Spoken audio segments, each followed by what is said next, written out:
যে তিনটা পদ্ধতিতে বিদায় নিতে হবে। কয়টা পদ্ধতি? কোনো ক্রমেই সংসার টিকবে না, তাইলে এটার একটা আদব কায়দা আছে। তালাকেরও একটা কি আছে।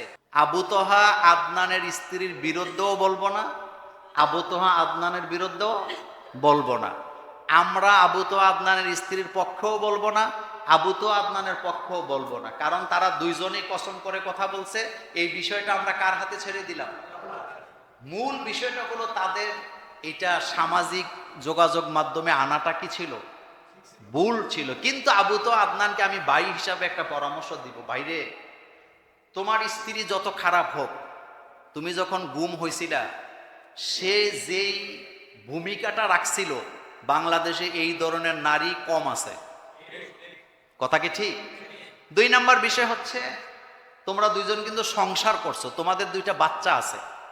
আমি ভাই হিসাবে বলবো, সংসারটা ভেঙে যাক এটা চাই না। খারাপ মানুষকে নিয়ে চলতে পারাটাও ভালো। সবচেয়ে ভালো তো সে যে খারাপ নিয়ে চলতে পারে, ভালোর সাথে তো সবাই চলতে পারে। সেজন্য দুইটা বাচ্চা আছে, তুমি তোমার বাচ্চাদেরকে গাড়ি বাড়ি সব দিতে পারবা, কিন্তু এই বাচ্চাগুলাকে মা কখনো দিতে পারবা না, মায়ের আদর দিতে পারবা না। আরেকটা কথা আমাদের বাংলাদেশের ভাষায় বলে, এক গাছের ছাল, কথা কোন নাকি, এক গাছের ছাল। সুতরাং এই বাচ্চাগুলার জন্য এই মেয়েটাই তোমার লাগবে, এই বাচ্চাগুলার জন্য। সেজন্য আমি নিজেও ফেসবুকে একটা পরামর্শ দিয়েছি, অন্তত বাচ্চাদের দিকে তাকাইয়া তাদের সংসারটা কি টিকে থাকুক। আরেকটা মজার কথা বলি, দুইজনেই কিন্তু খুব জ্ঞানী, আপনারা জানেন কিনা জানি না, দুইজনেই কিন্তু জ্ঞানী, দুইজনেই কিন্তু শিক্ষক শিক্ষিকা।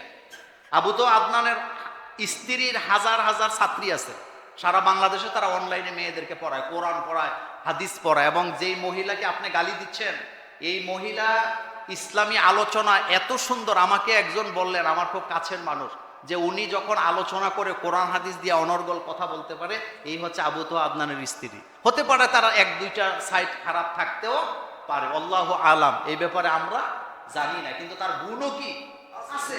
তা আমি আপনি তাকে গালি দেব কেন?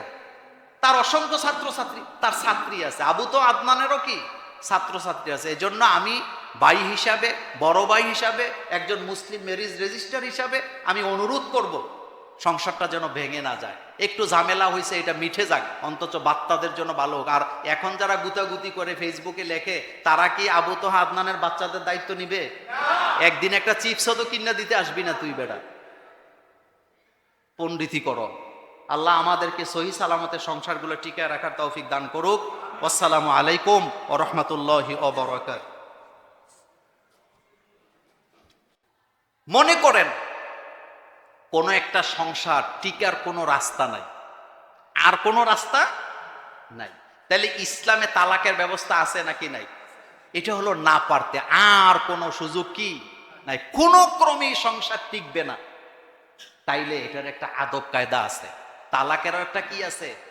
আল্লাহ পাক কোরআনে বলছেন যে তোমরা যখন তোমাদের স্ত্রী থেকে বা স্বামীদের থেকে বিদায় নাও, খবরদার তাদেরকে অপমানিত করে বিদায় দিও না, বিদায়টা যেন সম্মানজনক হয়।